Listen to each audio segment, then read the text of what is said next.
ఒకరికొకరు.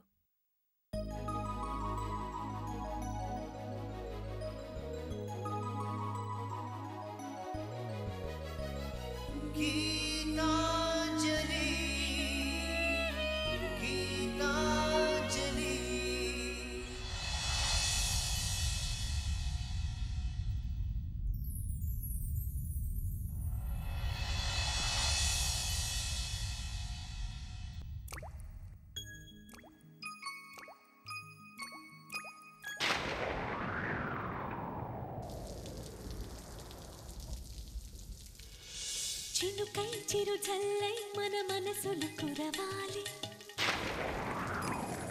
పూవై పొదరిల్లై ఎదలల్లుకు పోవాలి.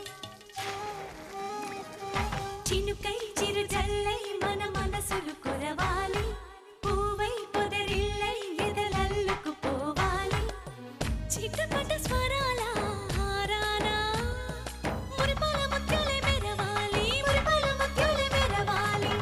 అల్లరి ఆశల పల్లకిలో అందాల హరివిల్లు చేరాలి, అందాల హరివిల్లు చేరాలి. తేనె కన్న తీయని చిలిమి నేస్తమా, ఒకరికొకరు ప్రాణమే ఆప్తమిత్రమా. తేనె కన్న తీయని చిలిమి నేస్తమా, ఒకరికొకరు ప్రాణమే ఆప్తమిత్రమా. చినుకై చిరు చల్లై మన మనసులు కురవాలి.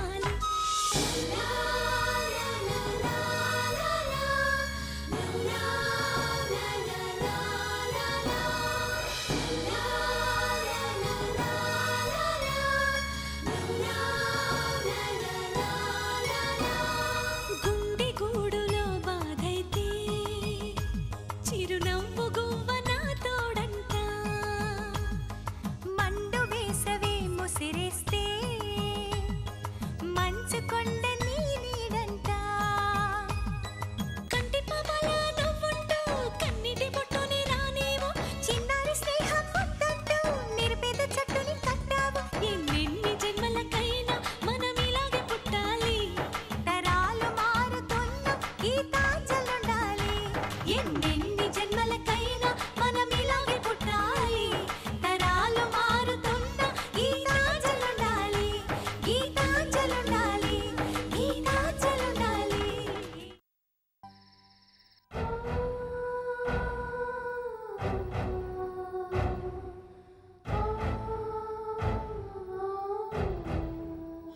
ఏం కొందామండి? పుట్టబోయే పాపకు అడ్వాన్స్గా బట్టలు బొమ్మలు కొందాం.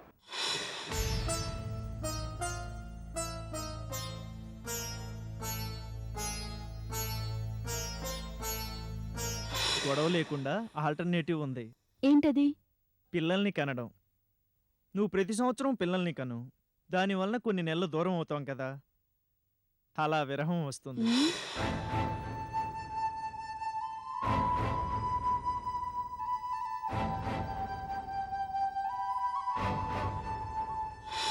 అసలు ఈ బొమ్మలు ఎందుకు కొన్నాను? మనకు పుట్టబోయే బాబు కోసం. కరెక్ట్. మన బాబు కోసం ఈరోజే బొమ్మలు కొనాలనిపించింది.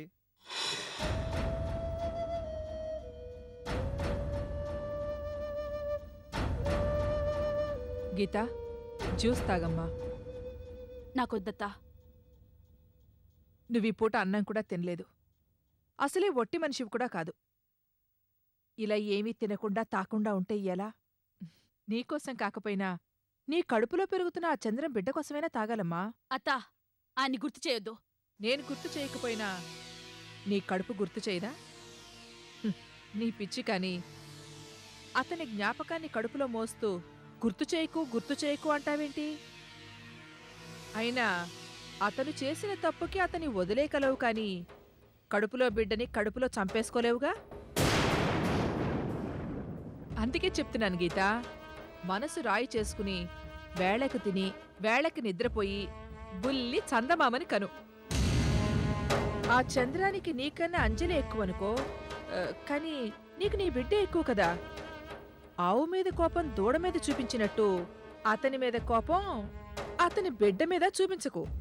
చక్కగా పండంటి బిడ్డని కను. ఇంకేం ఆలోచించకు. ఈ యాపిల్ జ్యూస్ తాగి నిద్రపో. ఆ చంద్రం బిడ్డ ఎంచక్కా యాపిల్ పండులా పుడతాడు.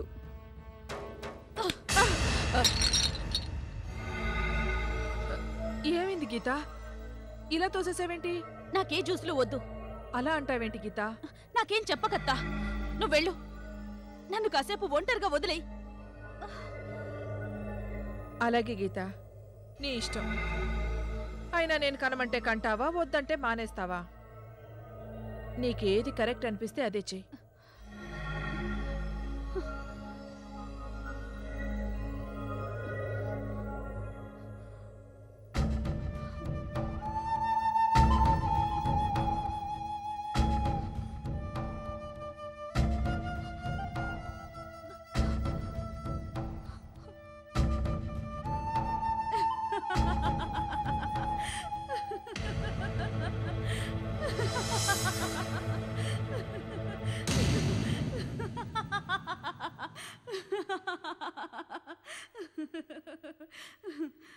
వద్దు. బిడ్డని కంటే నీ బతుకు కూడా ఆ గ్లాసులాగే ముక్కలవుతుంది. కనాలని ఎన్నో కలలు కన్నాను.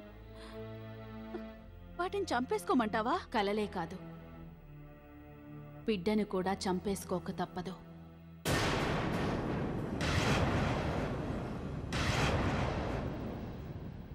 ఎందుకా పని చేయాలి?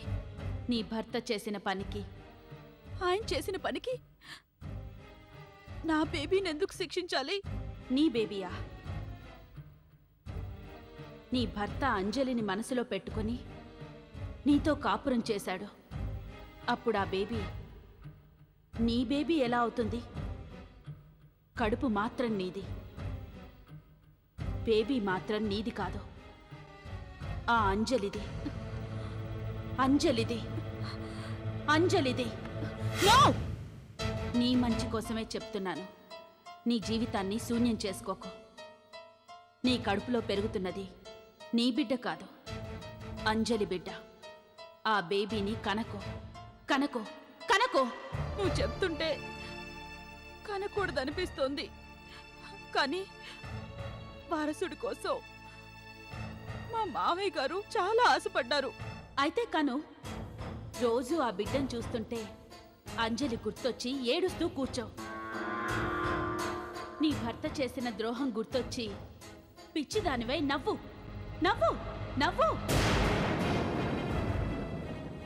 కను కను కను రోజు అంజలి బిడ్డకి గోరుముద్దలు తినిపించు.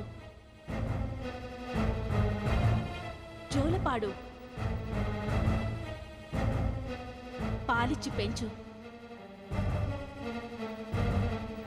దాని బిడ్డని నీ బిడ్డగా చెప్పుకో, పెంచుకో.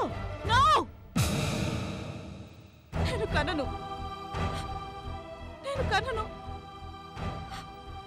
కనలేను. ఈ బిడ్డని కనను. ఇది నా బేబీ కాదు. ఇది నా బిడ్డ కాదు. ఈ బిడ్డ నాకొద్దు.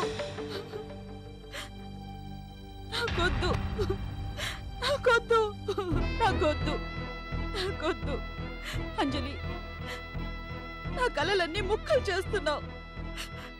నేను నీకేం ద్రోహం చేశానే? ఎందుకే నాకింత ద్రోహం చేస్తున్నావు? నువ్వు చేస్తున్న తప్పుకి నిన్ను ఏ ఆడది క్షమించదు.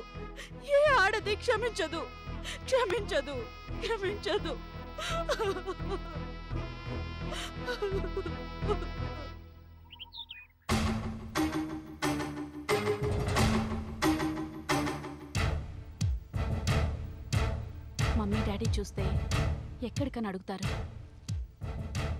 వాళ్ళకి కనిపించకుండా వెళ్ళిపోవాలి.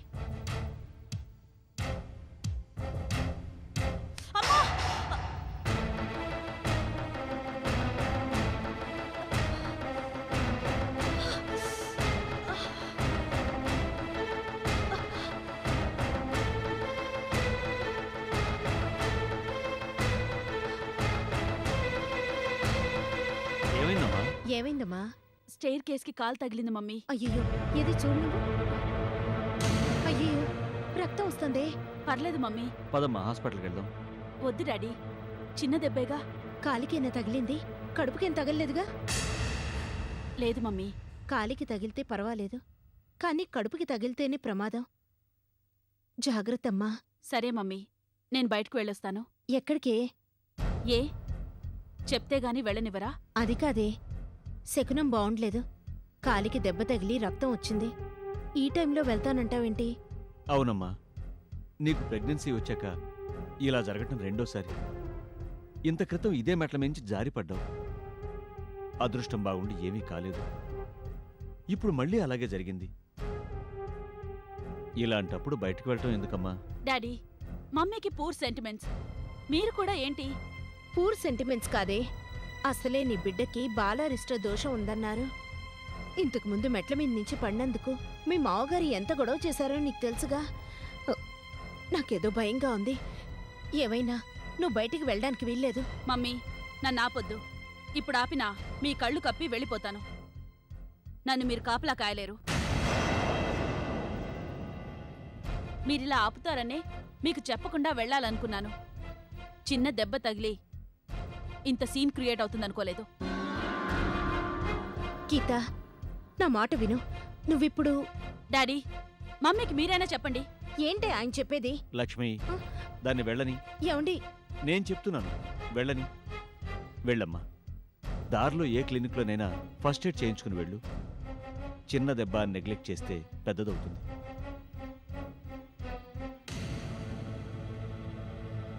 ఏంటమ్మా మాట్లాడవు? అవును డాడీ, పెద్దదైతే పోదు. ఏదైనా చిన్నగా ఉన్నప్పుడే పోగొట్టాలి. క్లినిక్కి కాదు, ఏకంగా హాస్పిటల్కి వెళ్తాను. ఏంటండి మీరు కూడా? అది వెళ్తానంటే పంపించేయడమేనా? ఏం చేస్తాను చెప్పు. అది ఎవరి మాట విందు. తను చేయాలనుకున్నది చేస్తుంది. చెప్పమ్మా, నీ ప్రాబ్లం ఏంటి? Pregnancy doctor. అబార్షన్ కోసం కన్సల్ట్ చేయడానికి వచ్చాను. అబార్షనా? ఎందుకు చేయించుకోవాలనుకుంటున్నావు? నువ్వు మ్యారేజ్ కాకుండా తొందరపడ్డావా? లేదు, నాకు మ్యారేజ్ అయింది. అందుకేమైనా ఆధారాలు చూపెట్టాలా? అక్కర్లేదు. మరి అబార్షన్ ఎందుకు? ఇంత క్రితం పిల్లలున్నారా?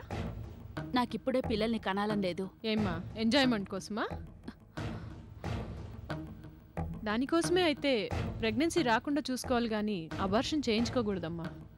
సారీ డాక్టర్, నేనొచ్చింది అబార్షన్ కోసం, అడ్వైస్ కోసం కాదు. కరెక్టేనమ్మా, నేను కూడా డాక్టర్నే, అడ్వైజర్ని కాను. కానీ ఆ పని చేసే ముందు అడ్వైస్ చేయడం నా ధర్మం. ఎలాగూ అబార్షన్ చేసేటప్పుడు అడ్వైస్ ఎందుకు డాక్టర్? చూడు, నీ పేరు గీత. చూడు గీత, సిగరెట్లు అమ్ముతూ సిగరెట్ ప్యాకెట్ల మీద smoking is injurious to health అని ప్రింట్ చేస్తారెందుకు? ఇది అంతే. ముందు వద్దని చెప్తాం, వినకపోతే ఓకే అంటాం. అయితే ఓకే అనండి డాక్టర్. ఓకే, కానీ చట్టరీత్యా నీకు అబార్షన్ చేయాలంటే నీ భర్త ఒప్పుకోవాలి. ఒప్పుకున్నట్టు సంతకం పెట్టాలి. మరి నీ భర్తకి ఇష్టమేనా? ఆయన ఇండియాలోనే లేరు డాక్టర్, ఫారిన్లో ఉన్నారు. మరి ఎలాగమ్మా? పోనీ మీ పేరెంట్స్ని తీసుకురా. ఎవరికీ తెలియకూడదు డాక్టర్. ఓ, ఇందాకేదో ఎంజాయ్మెంట్ కోసం అనుకున్నాను.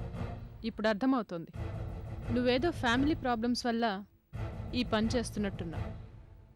మరోసారి ఆలోచించు. డాక్టర్, నేను కూడా ఇందాకే చెప్పాను, నేను అడ్వైస్ కోసం రాలేదు. మీరు చేస్తానంటే చెప్పండి, లేదంటే ఇంకో డాక్టర్ దగ్గరికి వెళ్తాను. ఏ డాక్టర్ దగ్గరికి వెళ్ళినా ఇదే చెప్తారమ్మా. మీ వాళ్ళు సంతకం లేకుండా చేస్తే రిస్క్. కుదరదమ్మా. ఎంత డబ్బిచ్చినా కుదరదా డాక్టర్? What you mean? చట్టరీత్యా కుదరదు, డబ్బు రీత్యా కుదరదా డాక్టర్? అంటే మీకెంత డబ్బు కావాలన్నా ఇస్తాను. నా కడుపు ఖాళీ అవ్వాలి, లేదంటే నా లైఫే ఖాళీ అయిపోతుంది డాక్టర్. It's all right. నేను కాదన్నా, నువ్వు మరో డాక్టర్ దగ్గరికి వెళ్తావు. డబ్బు కోసం ఎవరో ఒకరు చేస్తారు. అలాంటప్పుడు ఆ డబ్బు నేనెందుకు వదులుకోవాలి? ఎంత ఇస్తావు? మీరెంత అడిగితే అంత ఇస్తాను. ఎన్నో నెల? 4th month. అయితే రేపే చేసేయచ్చు. రేపు మార్నింగ్ రండి.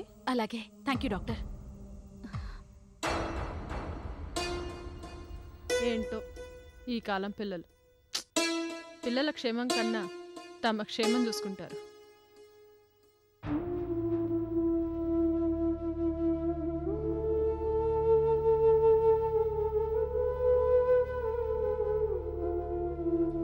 ఏమండి, ఎన్నాళ్ళని ఈ గదిలో ఉంటారండి? ఎన్ని రోజులైనా ఇక్కడే ఉండాలనుకుంటున్నాను సుశీల. నాకు ఇక్కడే బాగుంది. కానీ ఒంటరిగా కూర్చుని ఆలోచిస్తుంటే మీ ఆరోగ్యం ఏమైపోతుందండి? నాకేదైనా అవుతుందని భయపడుతున్నావా? అవునండి. నాకేం కాదు, నువ్వు వెళ్ళు. మీరు రాకుండా నేను వెళ్ళనండి. నన్ను బాధ పెట్టకు సుశీల. మిమ్మల్ని బాధ పెట్టకూడదనే మీరు ఈ గది దాటి రాకపోయినా నేను మిమ్మల్ని రమ్మనలేదు. మనసు కుదుట పడితే మీరే వస్తారనుకున్నాను.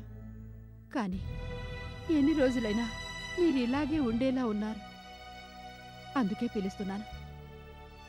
కాస్త బయటికి వచ్చి మనుషుల్లో కలవండి. నేను రాలేను సుశీల. బయటికి రావడం అంటూ జరిగితే ఈ ఇల్లు వదిలి వెళ్ళిపోవడానికి వస్తాను. ఈ ఇల్లు ఏం తప్పు చేసింది? ఇల్లు తప్పు చేయలేదు సుశీల. ఇంట్లో వాళ్ళ వల్ల ఇంటి పరువు పోయింది. పరువు పోయిన ఇంట్లో పరువు తీసిన వాళ్ళతో నేను ఉండలేను. పరువేం పోలేదండి. ఇంట్లో జరిగిన విషయం ఇంట్లోనే ఉంది అని నువ్వనుకుంటే ఎలా సుశీల? కోడలు గడప దాటినప్పుడే ఆ విషయం కూడా గడప దాటింది. కోడలు బయటికెళ్ళినప్పుడే ఆ విషయం రోడ్డున పడింది. నేను బయటికొస్తే నన్ను చూసి నలుగురు ఏమంటారో తెలుసా? ఏమంటారండి? చక్రపాణి కొడుకు కోడల్ని మోసం చేశాడు, కోడలు అతన్ని వదిలేసి వెళ్ళిపోయింది అంటారు. అదెంత అప్రతిష్ట. అందుకే నేను నా కొడుకు మొహం చూడకపోవటమే కాదు, నా మొహం కూడా ఎవరికి చూపించలేక ఈ గదిలో దాక్కున్నాను. అయితే మళ్ళీ మీరు బయటికి రారా? రాలేను. సరేనండి. మనకి పెళ్ళైనప్పుడే మీరెక్కడుంటే నేను అక్కడే ఉంటానని ప్రమాణం చేశాను. నేను మీలాగే ఉంటాను. సుశీల, నువ్వు నాలా ఉండలేవు. ఎందుకు ఉండలేనండి? ఇప్పటిదాకా మీరొక్కరే ఉన్నారు. కానీ నేను మీలా ఒక్కదాన్ని ఉండక్కర్లేదు. నాకు మీరు తోడున్నారు. అలాగే మీరు ఒక్కరే ఉండడం నాకిష్టం లేదు. అందుకే నేను మీకు తోడుంటున్నాను. నేనుంటే మీరు ఒక్కరే అవ్వరు. మనం ఒకరికొకరం అవుతాం. బయట ప్రపంచం చూడకుండా నువ్వు ఇక్కడ ఉండటానికి నేను ఒప్పుకోను సుశీల. నువ్వు వెళ్ళు. మీరొస్తేనే నేను వెళ్తానండి. సరే, వస్తాను. కానీ ఓ షరతు. ఏంటండి? ఇందాక చెప్పానే ఈ ఇల్లు వదిలేసి వెళ్ళిపోతానని. అందుకు నువ్వు ఒప్పుకుంటేనే వస్తాను. ఈ వయసులో అనారోగ్యంతో ఎక్కడికి వెళ్తారండి? ఏమో, ఎక్కడికి వెళ్తాను? బహుదూరపు పాఠశాలలా. మరి నేనేమైపోవాలండి? నేను మీతో రానా? నువ్వు కష్టాలు పడలేవు సుశీల. మీరు కష్టపడితే నేను కష్టపడ్డట్టేనండి. సరే, అయితే నేను ఈ గదిలోనే ఉండిపోతాను. ఏంటండి చిన్న పిల్లాళ్ళ ఈ మొండి పట్టుదల? మొండి పట్టుదల కాదు సుశీల, బాధ. మొండిగా భరిస్తున్నాను కానీ, లేదంటే ఈ బాధ ఎప్పుడో గుండెను కోసేసేది. వాడు ఏవండి, వాడు మీతో చీ అనిపించుకునేంత పని ఏం చేయలేదండి.